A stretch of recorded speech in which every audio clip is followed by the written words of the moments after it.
essa semana, né, veio uma notícia bastante importante sobre os efeitos do El Niño, que a gente viu muito falar sobre o El Niño, porque a gente sofreu bastante com o calor ano passado e a Amazônia sofreu bastante, justamente pela escassez de chuva.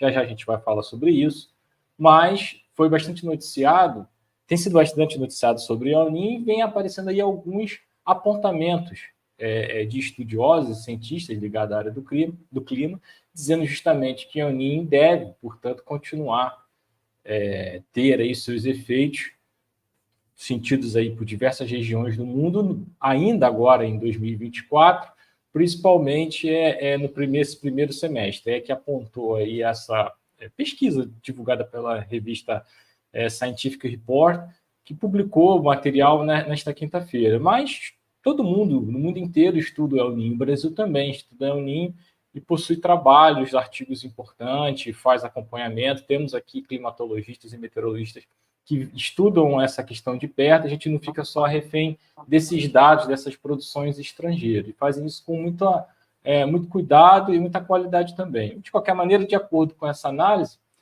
bom, para quem não sabe, o El Niño, nós ainda estamos sobre os efeitos do El Niño, né? E agora é só aguardar que se espera que ele tenha um enfraquecimento, como já acontece, né? Geralmente aconteceu nos anos anteriores, por volta desse mês mesmo de março. Depois entra numa fase neutra, essa região de aquecimento do mar, a gente vai falar sobre isso, e depois fica para uma outra conversa. Mas, de qualquer maneira, de acordo com essas análises, né, as temperaturas recordes, por conta também do El Niño, que acaba contribuindo, não é que o El Niño provoca aumento dessa temperatura, mas o efeito sobre a Amazônia acaba contribuindo para a existência de temperaturas recordes, justamente porque inibe a formação de nebulosidade, de nuvens. Então, você tem maior quantidade de horas por dia batendo sol sem nuvens, e, evidentemente, isso faz com que o calor seja maior.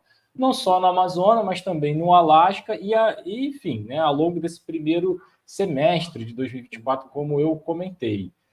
Nesses mesmos modelos desenvolvidos por esses cientistas, né, eles identificam aí que existe uma possibilidade de quase 90% da temperatura global nesses próximos meses atingir aí novos recordes, né? E ele está se referindo desde o período que eles passaram a medir, desde julho de 2023 até julho agora de 2024, fechando aí um recorte de um ano. A pesquisa, então, ela inclui mapas com as regiões que deverão ser afetadas, que justamente essas regiões que vocês conseguem ver na imagem, né, que a gente está exibido.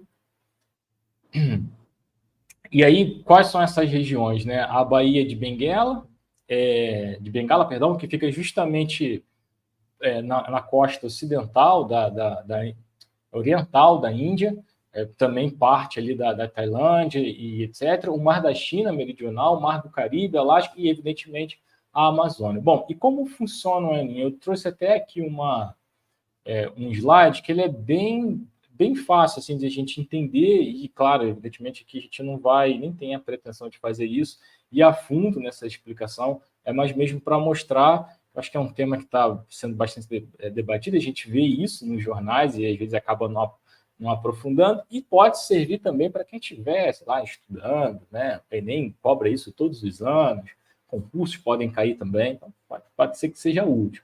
Bom, essa regiãozinha que a gente consegue ver, né, bem ali no Pacífico, bem em cima da linha do Equador, né, então no Pacífico, entre ali a costa, né, do continente americano, e parte ali do que seria as Filipinas e toda aquela região ao norte ali do continente da Oceania, né?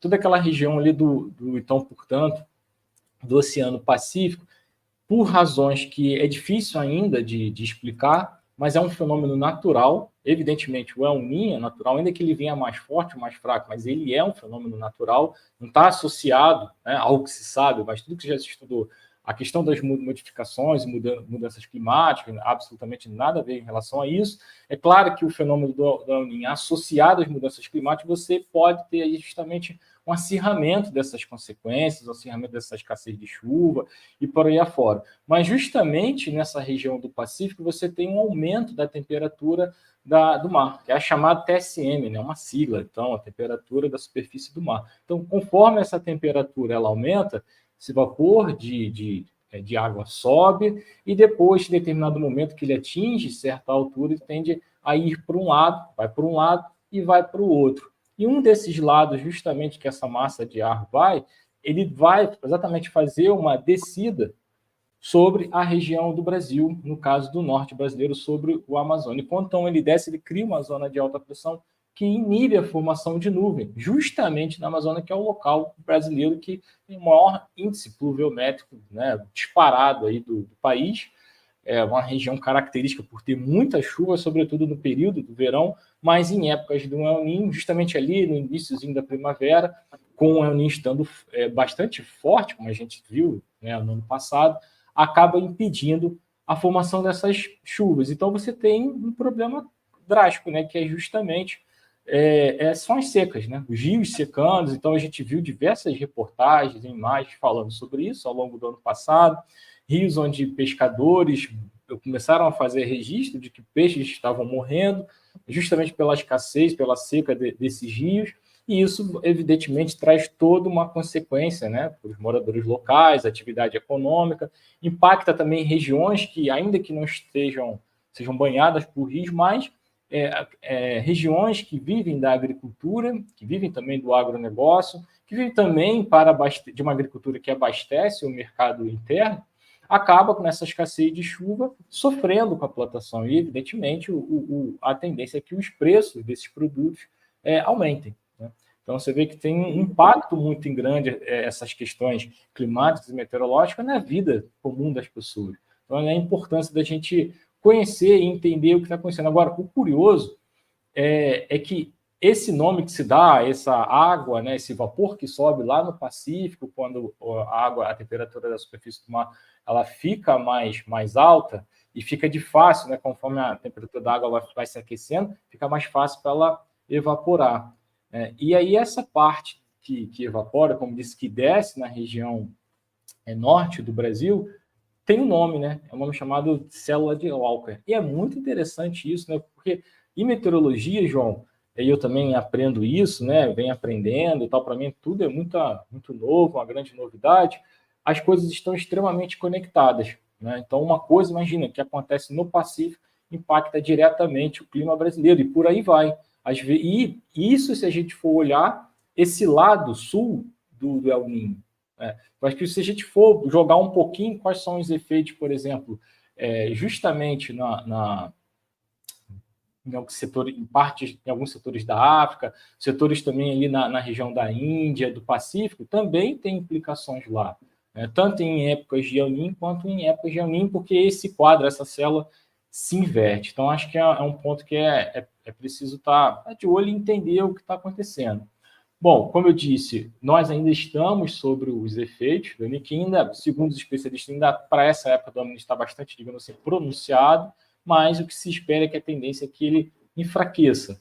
Vamos aguardar o enfraquecimento, que, como disse, uma das maiores consequências disso é justamente a escassez de chuva na Amazônia, porque inibe a formação de nuvem, e, ao mesmo tempo, você cria uma grande massa de ar quente, ali, uma barreira de massa de ar quente.